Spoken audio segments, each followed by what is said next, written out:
Bonjour à tous, aujourd'hui une petite vidéo interview de Johan Hamouche qui est un jeune propriétaire, donc une petite trentaine d'années mais jeune aussi parce qu'il a commencé à investir il y a environ 2 ans lors de ventes de camps donc sur des yearlings. Depuis il a eu quelques expériences qui sont plutôt bonnes et moins bonnes, il nous en parle dès maintenant. N'hésitez pas bien sûr à liker la vidéo si elle vous plaît et à vous abonner à la chaîne si ce n'est pas déjà fait. Allez, je vous laisse avec cette interview. Bonjour à tous. Première question, est-ce que tu peux nous raconter ton premier achat? Alors, mon premier achat remonte à il y a 2 ans, à la vente aux enchères de yearling de Caen. Donc mon premier achat, ça a été un petit poulain, un petit mâle de Niopette d'Ombray qui s'appelle Lugano Flini. Voilà, concrètement, pour donner des chiffres, je l'ai acheté 7500 €.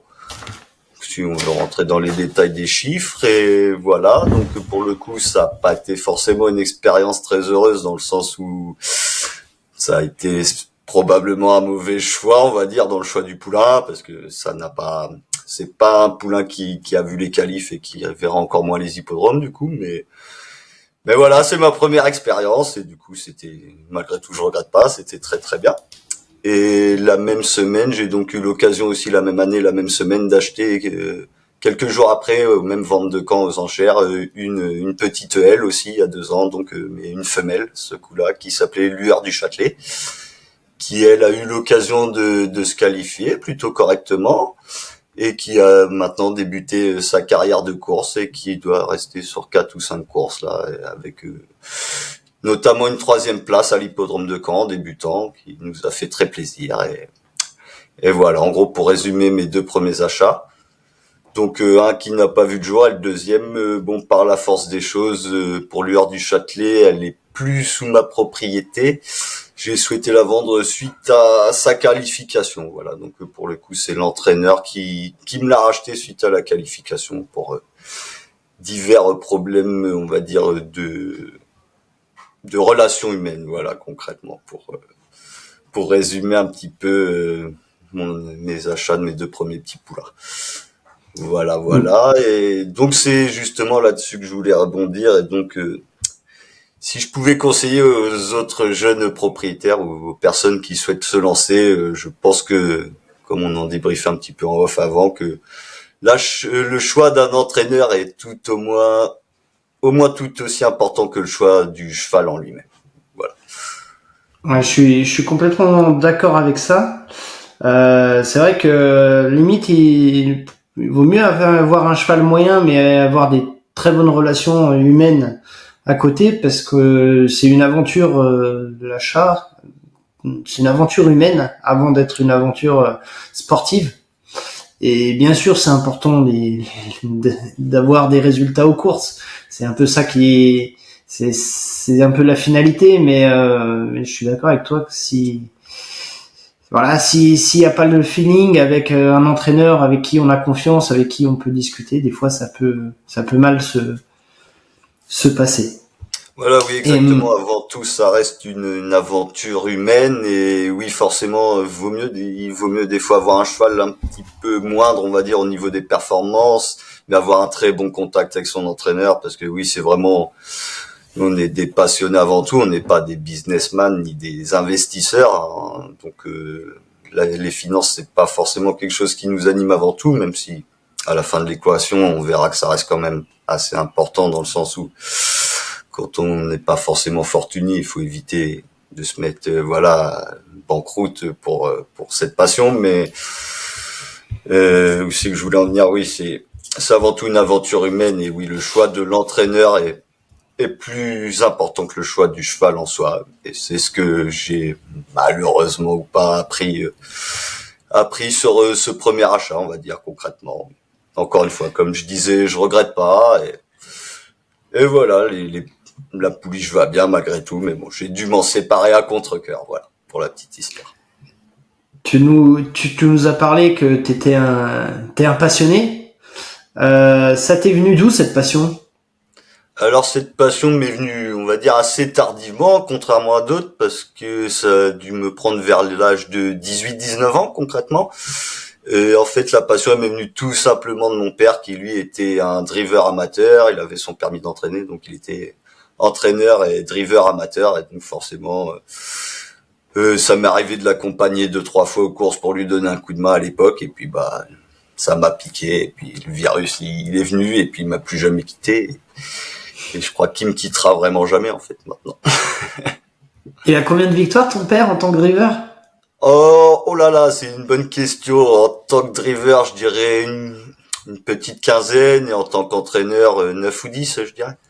D'accord, Donc c'est pas mal déjà. on est vraiment des passionnés, on est vraiment entre guillemets tout en bas de l'échelle. On fait avec nos moyens financiers qui sont des fois un petit peu moindres par rapport à la concurrence, mais on prend tout autant de plaisir avec nos moyens et on essaie de se battre avec nos armes. Et on est très très fiers de ce qu'on a réalisé malgré tout, même si c'est des chiffres qui peuvent faire un petit peu rigoler pour certains c'est des chiffres pour eux qui réalisent en une semaine ou un mois, mais nous on est déjà très fiers de ce qu'on a réalisé. On y travaille tous les jours pour aller encore un petit peu plus loin, quoi, bien sûr. Tu nous as parlé de Lugano et de Lueur. T'as racheté, il me semble, depuis. Tu Voilà, peux nous en parler, tes nouveaux chevaux, tes nouvelles acquisitions? L'année d'après, suite aux 2 premiers achats, aux 2 premiers, l'année d'après, je suis retourné aux ventes aux enchères de Caen, de Yearling. Et là, pour le coup, je me suis porté acquéreur d'un petit mâle qui s'appelle Mazeltov. Et voilà, donc dans l'immédiat, le cheval a été débourré et pour l'instant, il n'a pas été ratelé. Concrètement, il reste au champ jusqu'en septembre, on va dire. On n'y a pas encore touché parce que c'est un très très grand cheval avec un très grand physique, un très gros modèle et on voulait absolument éviter d'abîmer entre guillemets un petit peu la carrosserie, si je puis dire. Donc voilà, dans l'immédiat, il est encore au repos. On attend patiemment qu'on puisse l'essayer. Et Il est suite à chez ça qui? aussi, il est chez Pardon. Monsieur David Javel. Chez Monsieur David D'accord. Javel. Non, t'as bien fait de le préciser. Chez David Javel, d'ailleurs, s'il me voit, je lui passe un petit coucou. Pour le coup, avec David, ça se passe très très bien. On a de très très bonnes relations. Donc à ce niveau-là, je suis ravi.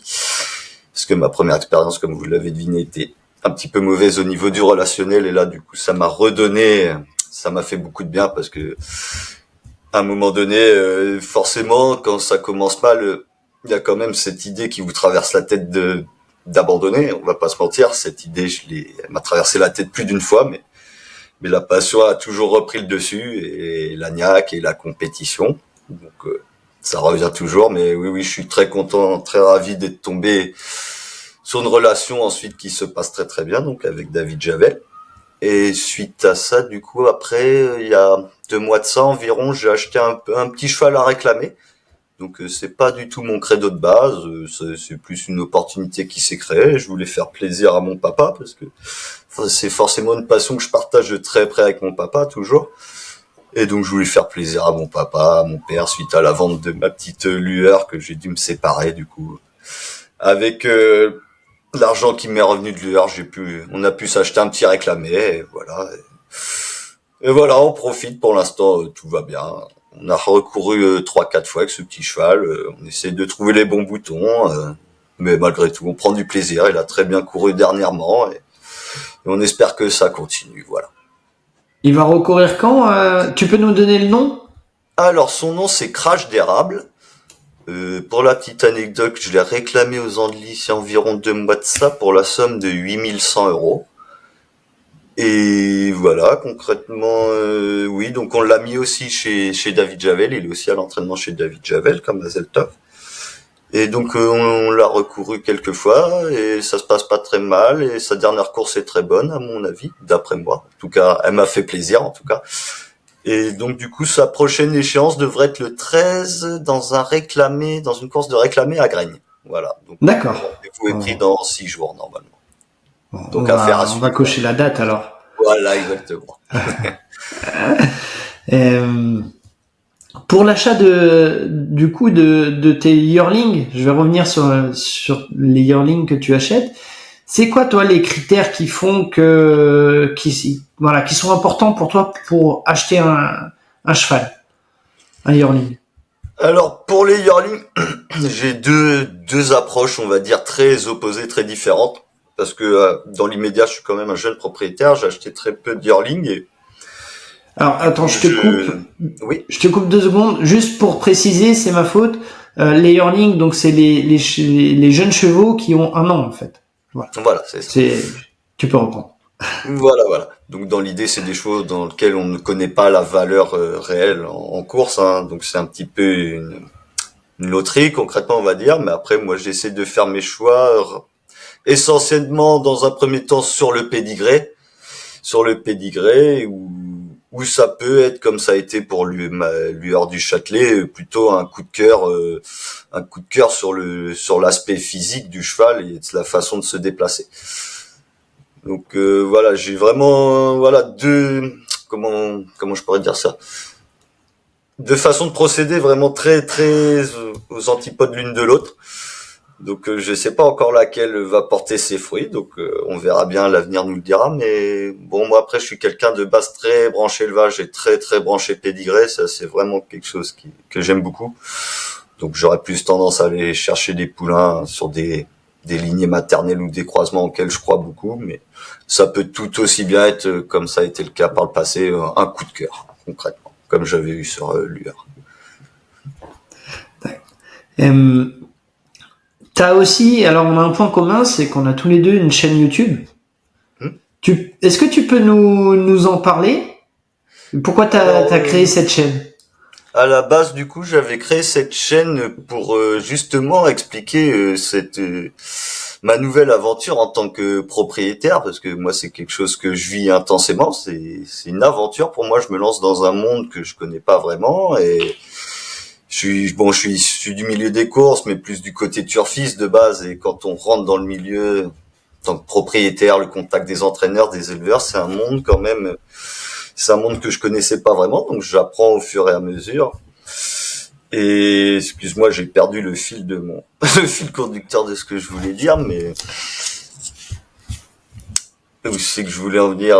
C'était quoi ta question déjà? Excuse-moi, Johan. C'était Tellement de choses à dire. quelle est il y a pas de mal. Quelle est la raison alors pourquoi t'as créé cette chaîne? Ah oui, donc oui, exactement, on était sur la chaîne YouTube, autant pour moi. Oui, j'avais créé la chaîne donc dans le but de créer justement cette nouvelle aventure que j'allais vivre et justement parce que moi, avant de me lancer, j'avais énormément de craintes, d'incertitudes, de questions et je voulais absolument partager ça avec les gens qui voulaient prendre la même voie que moi. En fait, je voulais partager mon expérience pour ceux qui voulaient entamer la même chose que moi par l'avenir et essayer de leur partager tous les aspects, autant que ce soit financier, que ce soit les émotions, que ce soit les bonnes choses comme les mauvaises. Et c'était oui vraiment le but de partager mon expérience au niveau des courses et en tant que propriétaire. Donc cette chaîne n'a pas forcément vu vraiment le jour à ce jour, dans le sens où, comme je vous ai dit, ma première expérience a été un petit peu assez douloureuse pour moi, d'ailleurs assez douloureuse, on va être honnête, et un petit peu malheureuse aussi à la fois. Donc, du coup, ça m'a un petit peu coupé dans l'envie, dans l'idée de développer cette chaîne. Mais je pense qu'elle verra le jour quand même et que je reprendrai ce projet très prochainement. Encore une fois, dans l'idée, voilà, de partager aussi bien avec des gens qui connaissent le milieu, mais surtout l'idée c'était de partager avec des néophytes qui avaient, oui, l'idée d'entamer les mêmes projets que moi. Et si je pouvais répondre à des questions qui m'ont empêché de dormir de nombreuses nuits avant de me lancer, oui, concrètement. La question qui me faisait le plus peur, surtout au début, pour la petite anecdote, c'est pourquoi ce cheval-là, pourquoi pas un autre? Quand on voit, par exemple, au Vent à Caen, il y a à peu près 800 poulains, donc le choix est forcément énorme. Et donc, c'était, oui, vraiment ma question de base avant de commencer, c'était pourquoi ce cheval-là et pourquoi pas un autre? Bon, maintenant, j'ai les réponses, hein, forcément. Mais voilà, au début, c'était vraiment la grosse question et c'est ce qui m'effrayait concrètement, oui. C'était un côté effrayant, on va pas se mentir. Voilà. Je pense que les bonnes questions, c'est celles qui font que quand t'achètes le cheval, on achète un cheval qui va aux courses, quoi. Peu importe les questions qu'on se pose, au final, voilà. Tant qu'il va aux courses, on va dire que c'est qu'on a fait un bel achat. Mais c'est sûr que je trouve ça c'est intéressant, surtout pour les yearlings. Chaque personne a sa vision des choses pour identifier quels est ses critères d'achat. Et je pense que tous les critères d'achat sont bons à prendre. Il suffit de savoir ce qui est important pour nous et d'y aller à fond, quoi. Oui, exactement, je te suis à 100% là-dessus. Même des fois, ça m'arrive de partager avec d'autres propriétaires ou d'autres éleveurs. On parle beaucoup de croisement, tout ça. Donc chacun a sa vision des choses et il faut surtout aller dans le sens de ses convictions, en fait, concrètement. Qu'elles soient bonnes ou mauvaises, il faut aller dans le sens de ses convictions, quitte à échouer, mais oui, on a tous des convictions et il faut croire en ses convictions. Tout simplement. Moi, je crois en certains croisements, que d'autres croient moins, ou après, chacun voit midi à sa porte, comme on dit, et encore une fois, dans l'élevage et dans les pédigrés, c'est pas une science, il y a aucune certitude, donc, voilà, je fais en suivant mes convictions, les choix des étalons que j'apprécie, des souches maternelles que j'apprécie, et voilà, mais il y a aucune vérité, hein. C'est d'ailleurs ce qui fait un petit peu le charme des choses, hein. On peut très bien aller acheter un petit cheval à 1000 ou 1500 euros aux enchères avec un pédigré très limité, et pour autant aller en course et se faire très très plaisir, c'est pas une science concrètement. Il n'y a pas de prix minimum pour acheter un champion. Exactement. Surtout les yearlings. Voilà. Surtout les yearlings. Est-ce que t'as d'autres achats qui sont en vue? Ça peut être à quand? Début septembre prochain. D'autres achats pour déréclamer comme Crash? Alors là, les projets à court et moyen terme, si on peut dire, ça va être ce serait de racheter un yearling, un trotteur, un yearling, mais là pour le coup, j'aimerais bien essayer de aller le chercher directement dans des élevages. Là, l'objectif cette année, c'est de pouvoir avoir acheté mon yearling avant les ventes. J'aimerais bien régler ça à l'amiable avant les ventes pour X raisons, voilà, qui me sont propres à moi, et oui, cette fois, mais j'aimerais bien faire ça comme ça. Donc à court terme, oui, ce serait de racheter un yearling, un trotteur.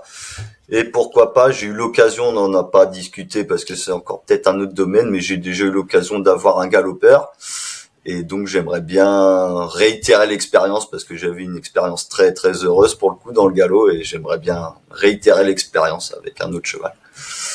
Voilà, mais c'est pour l'aspect galop, c'est encore un autre monde. Tu peux nous en parler un peu, parce que moi j'ai le souvenir que on s'était croisés lors des ventes à Caen, et il y avait une après-midi où t'étais arrivé un peu en retard, et je crois que t'as bien fait d'être un peu en retard. Tu peux nous raconter ça? Donc concrètement, avec mon papa, j'avais acquis une galopeuse suite à un réclamé. On avait acquis cette galopeuse en association avec l'écurie initiale, dirigée par Rodolphe Hamon. Je lui fais un petit coucou s'il passe par là, Rodolphe. Et donc nous avions réclamé cette petite pouliche qui s'appelait MyMap, pour l'anecdote. Et donc nous avons couru 3 fois avec, et elle a gagné une course pour nous et une autre fois deuxième.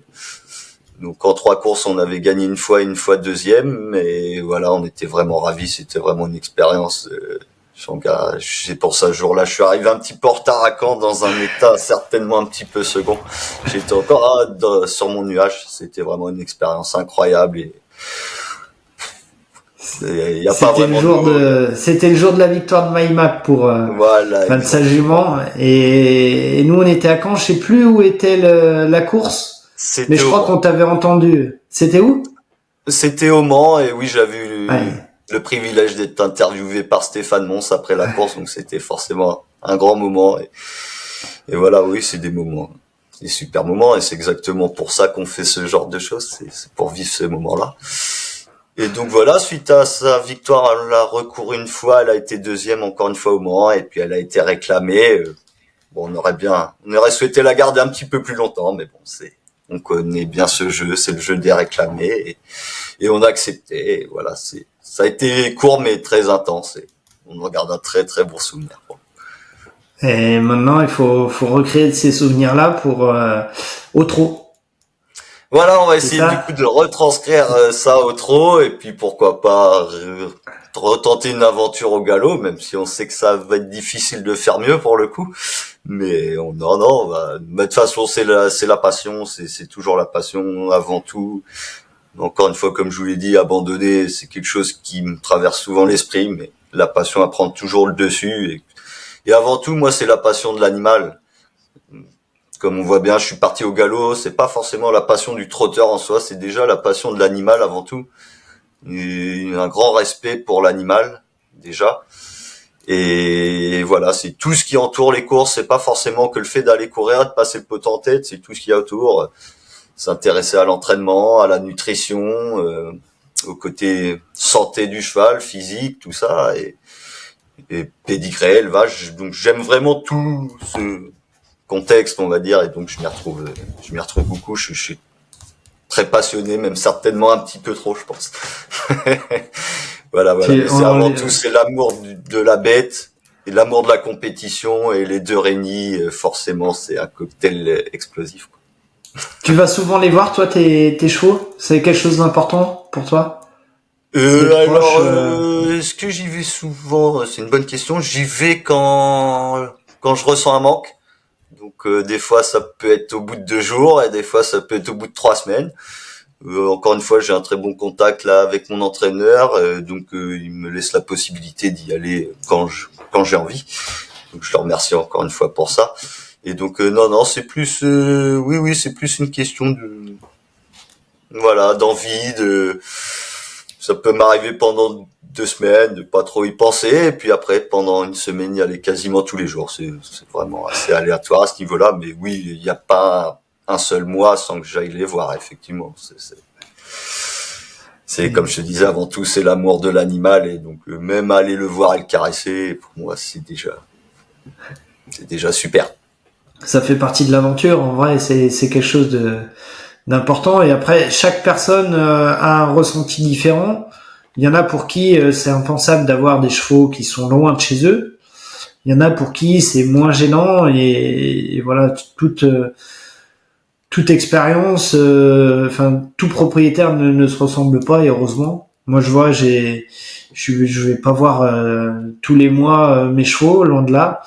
Il y en a un que j'ai pas vu depuis les ventes de Caen. Bon, Oui, il est oui. il est dans le sud-ouest, hein, chez Franck Marty, donc j'y suis pas allé depuis, et c'est pas pour autant que je vais pas suivre attentivement sa prochaine qualif, ses prochaines courses, et que je C'est l'aime moins d'ailleurs bien pour que ça les autres. qu'il faut avoir un entraîneur à qui on a entièrement confiance, justement, parce Ouais, que je pense que ça, pour le coup, c'est compliqué si on n'a pas confiance. Non, non, il faut absolument avoir 100% confiance en son entraîneur, sinon ça ne peut pas marcher. Il faut bien se mettre ça en tête. C'est justement la discussion que j'ai eue avec un autre entraîneur que je souhaitais solliciter ces derniers temps, et qui m'a dit que si j'avais pas confiance en lui en 100%, que ça servait à rien qu'on fasse affaire ensemble, et il a eu entièrement raison, et comme j'avais pas 100% confiance, on n'a pas fait affaire, et voilà. Et non non, mais ça c'est quelque chose de très très important, oui. Surtout quand on n'a pas l'occasion d'y aller tous les jours ou toutes les semaines pour aller voir, pour aller entre guillemets vérifier ce qui se passe. Et il faut avoir un entraîneur chez qui on n'a pas besoin de vérifier, chez qui on a entièrement confiance, et voilà, sinon ça peut pas fonctionner. C'est, comme on disait, c'est l'aventure entre un cheval, un entraîneur et un propriétaire.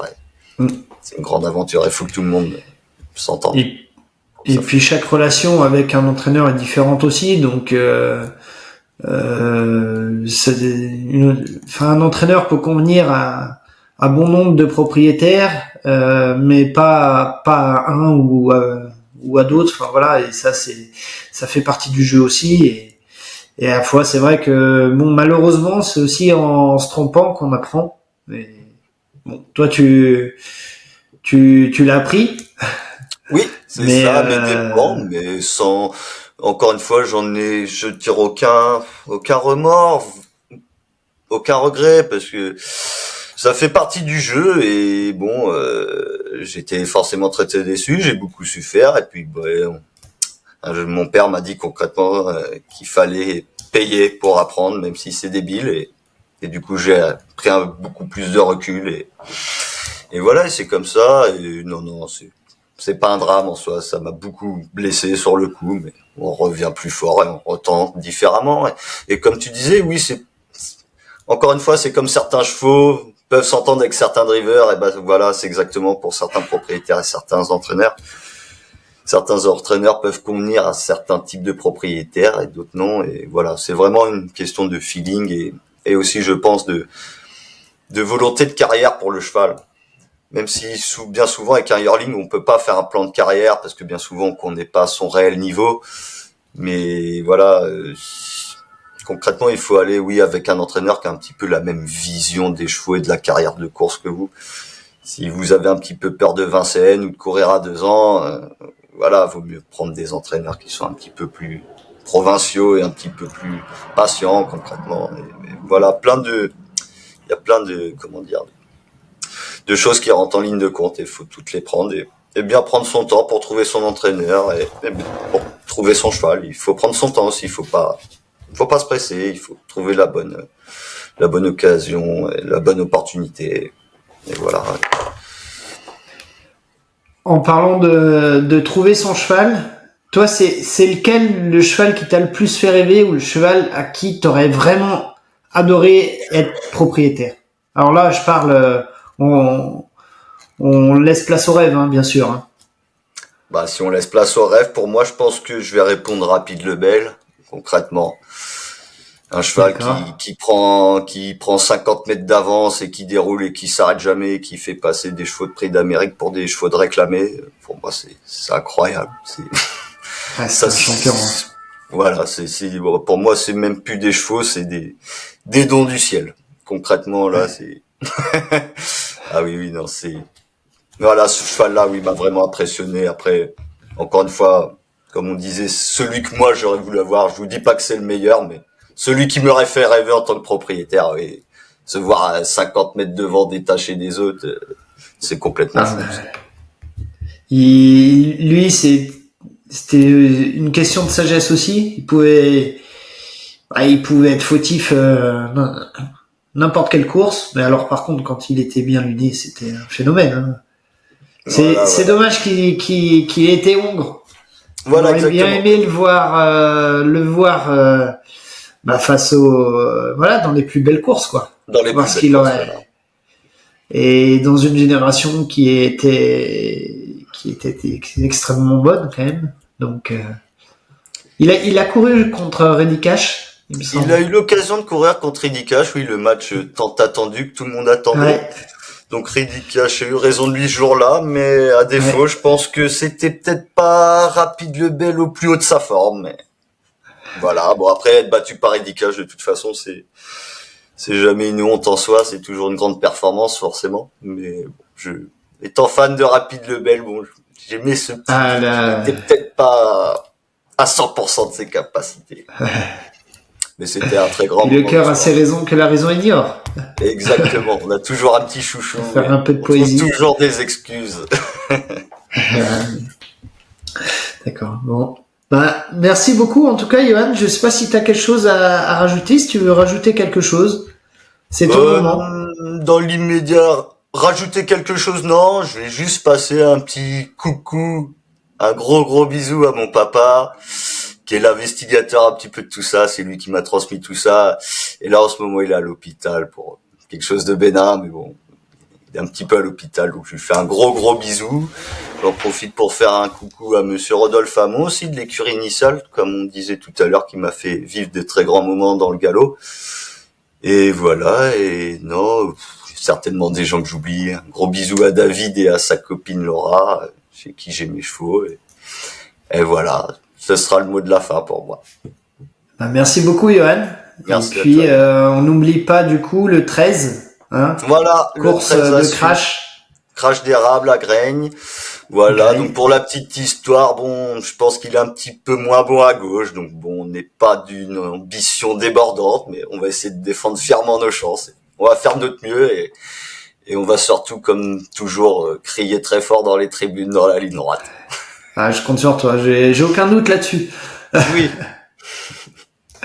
Bon. Voilà. Merci Johan. À bientôt. Merci beaucoup. Ciao. Salut. Ciao, mon vieux.